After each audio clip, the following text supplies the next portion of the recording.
I want to start with something I've never actually said out loud on camera before. There was a period, not that long ago, where I was technically leading a team. I had people working with me. I was giving direction. I was the one making the final calls. And I was genuinely terrible at it.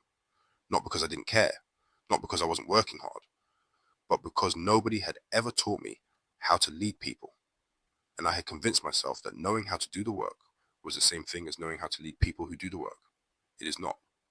Those are completely different skills. And learning that difference, mostly through getting it wrong, is what this video is about. Because here's the thing about being a small business owner, a parent, someone with a full-time job and a side business you're trying to grow. When you eventually get to the point where you need help, and that point comes faster than you expect, you have to become a leader at the exact same time as everything else in your life is already full. You're exhausted, you're stretched, and now you've got someone looking to you for direction. This is what that actually looks like, and what I wish someone had told me before I had to figure it out the hard way. Let me take you back to a specific period. My oldest was about 2.5. We were in those early stages of building the business, and it was growing, which was exciting, but it was growing in a way that was slowly swallowing every spare hour I had. I'd get up early before my son woke up, work during my lunch break at the job, work in the evenings after he was in bed. My wife was doing her part too. We were both in it. And even with all of that time going in, things were starting to slip. Client responses were slower. Follow-ups were getting missed. Things I'd promised to do were taking longer than I'd said they would. Not because I didn't care, because I was one person trying to do everything.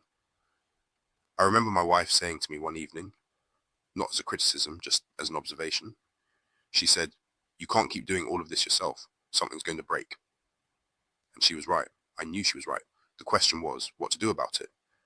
So I started thinking about bringing someone in, getting help, having another person take some of this off my plate.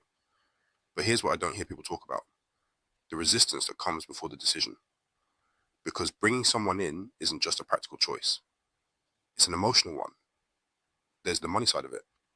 When your business is still young, every pound going out feels personal. Paying someone else felt like taking food off my own family's table, even though, looked at properly, it was the opposite. It was buying back the hours I could spend on the things that actually grew the business and on the people the business was supposed to be for in the first place. And then there's the quieter thing underneath that, the feeling that asking for help was admitting I couldn't handle it, that a real business owner would just work harder, sleep less, push through. I genuinely believed that for a while. It took me longer than I'd like to admit to understand that doing everything yourself isn't a badge of honor. It's just a ceiling. And you built it. So I want to be really honest about what I thought bringing someone in would feel like versus what it actually felt like. I thought it would feel like relief, like I could finally breathe. What it actually felt like, at least at first, was more pressure, because now I had someone depending on me for direction, and I didn't really know how to give it. Like the first, and I think biggest mistake I made as a leader was assuming that the people helping me thought the way I did. When I know what I want, I know it clearly in my head. The standard, the tone, the way something should look or feel when it's done properly, that's all very clear to me. What I didn't account for is that none of that clarity exists in anyone else's head. They can't see what I see. They don't have the context I have. They haven't been inside this business the way I've been inside it. So I'd hand something to someone and say, "Can you sort this out?" And what I meant was sort it out exactly the way I would do it, to the standard I hold in my head, in the tone that matches how I communicate, by a timeline that seemed obvious to me, but that I hadn't actually stated. And then I'd get back something that wasn't what I wanted. And instead of recognizing that as my failure to communicate clearly, I'd feel frustrated that they got it wrong. That cycle, unclear, brief, unexpected output, quiet frustration, repeated itself more times than I want to admit. And the worst part is what that cycle does to the other person, because they can feel the frustration even when you think you're hiding it. They start second guessing themselves. They start asking more questions than they need to, not because they're incapable, but because you've made them afraid of getting it wrong again. you end up creating the exact dependence you were trying to escape. And here's what I eventually understood. When someone does the work differently to how you do it, that is almost never a reflection of their ability. It is almost always a reflection of how clearly you communicated what you wanted. The brief is the leadership. If the brief is vague, the output will be vague every single time. I started writing things down properly. What I want, by when, what done looks like, what I'm going to check and what I'm not going to check, what they can decide themselves and what I want to see before it goes out. The quality of what came back changed almost immediately, not because the people changed, because I changed how I was communicating with them.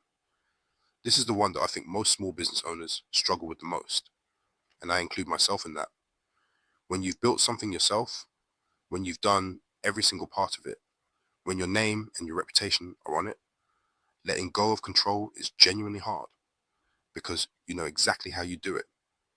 And there's always a voice that says, it'll just be faster if I do it myself. It'll be done right if I do it myself. I can't trust anyone to do this the way I do it. And sometimes, I'll be honest, that voice is correct. Some things do require your specific involvement. Some things genuinely need to be done by you, but most things don't. And the inability to tell the difference between the two is what keeps small business owners trapped doing everything forever. I had a moment. My youngest had just arrived. He was a few weeks old. The house was the way a house is when there's a newborn in it. And I was up at 2 a.m. answering a client email. Not because it was urgent, because I hadn't trusted anyone else to handle it. And I remember thinking, this is unsustainable. And I'm the only one making it unsustainable. The shift I had to make was this. I had to separate the standard from the method.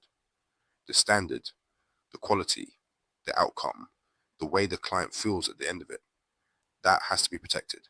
That is non-negotiable. But the method, the specific steps, the exact way I would have done it, my personal process, that can look different. That can be done differently by someone else and still achieve the same standard. And I gave myself a simple question to ask before touching anything. Does this actually need me, or does it just need doing? Because those are two very different things. And for years, I treated them as the same thing. Most of what fills your day just needs doing. Only a small handful of things genuinely need you. Once I stopped needing people to do things exactly how I would do them and started only caring that the outcome met the standard, I was able to actually delegate, not just say I was delegating, actually do it.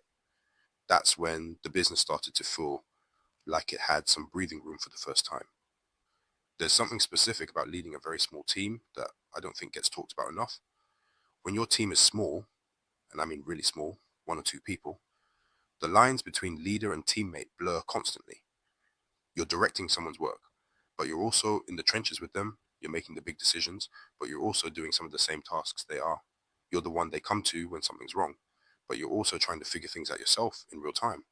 And doing all of that while managing a job, while being present for a young family, means that the emotional energy leadership requires is something you have to find from a tank that is already running low. I had moments where I was not the leader I wanted to be, where the stress of everything else bled into how I communicated, where I was short when I should have been patient, where I gave rushed feedback because I didn't have the bandwidth to give proper feedback.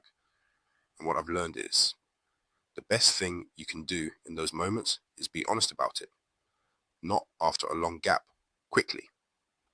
That came out sharper than I meant it to. Here's what I was actually trying to say. That simple thing, owning it fast, does more for trust than almost anything else you can do as a leader. People don't need you to be perfect. They need you to be honest. The leaders I respected most in my own working life were not the ones who never got it wrong. They were the ones who owned it when they did and kept going. That's the standard I try to hold myself to. I don't always hit it, but I know what I'm aiming for. Now I want to talk about the part of leadership that I was least prepared for, the hard conversations, because when your team is tiny, every relationship is personal. There's no HR department. There's no layer between you and the person. If something needs to be said, you're the one who has to say it to someone you work beside every day, someone who's given their time and effort to something you built. And when you're conflict averse, which I was, and honestly still am by nature, the temptation is to avoid the conversation, to quietly fix things yourself instead of addressing them, to tell yourself it's not a big deal, to let a small problem stay small. Except small problems don't stay small, they compound quietly. And then one day, the thing you didn't say 6 weeks ago has become a pattern, and now the conversation is twice as hard as it would have been. I learned this the slow way. There was a stretch where something wasn't working, the standard was slipping on something specific, and instead of raising it, I just kept absorbing it, redoing bits myself, getting quietly resentful, which, by the way, is the worst possible combination because the other person had no idea anything was wrong. I had all the frustration, and they had none of the information. When I finally did have the conversation, you know what happened? It was fine. It was completely fine. It took 10 minutes. They hadn't realized they appreciated me saying it directly, and the thing got fixed. Weeks of me stewing, resolved in 10 minutes of honest conversation. And here's the reframe that changed it for me. A hard conversation isn't an attack on the person. Done properly, it's a sign of respect. It says, I take you seriously enough to be straight with you. I believe you can hear this and act on it. Avoiding the conversation is the disrespectful option because it quietly decides the person can't handle the truth. So now my rule is simple. Say it early, say it kindly, say it clearly. About the work, never about the person. And always with the door open for them to tell me what I'm missing. Because sometimes the thing that's slipping is slipping because of something I did upstream. That last part matters. Half of my hard conversations have ended with me learning something about my own leadership. So what does it actually look like now, day to day? Because I'm still a small operation, I'm still wearing multiple hats, I'm still a father of two, one who's 4 and full of energy, and one who's 6 months and full of needs at all hours. I'm still managing a job on top of the business. The resource hasn't changed, the hours haven't expanded. So what's different? The first thing is I protect the communication.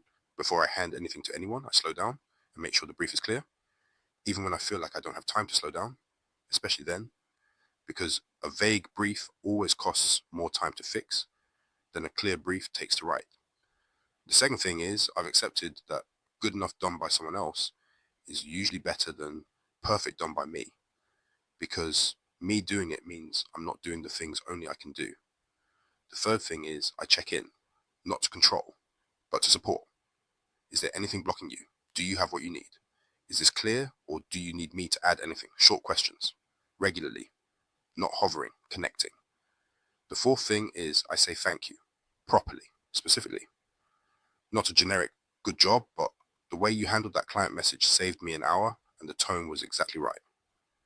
When your team is small, recognition is fuel. People can't see the difference they're making unless you tell them, so I tell them. And the fifth thing, which honestly took me the longest to accept, is that I am not the ceiling of what this team can do.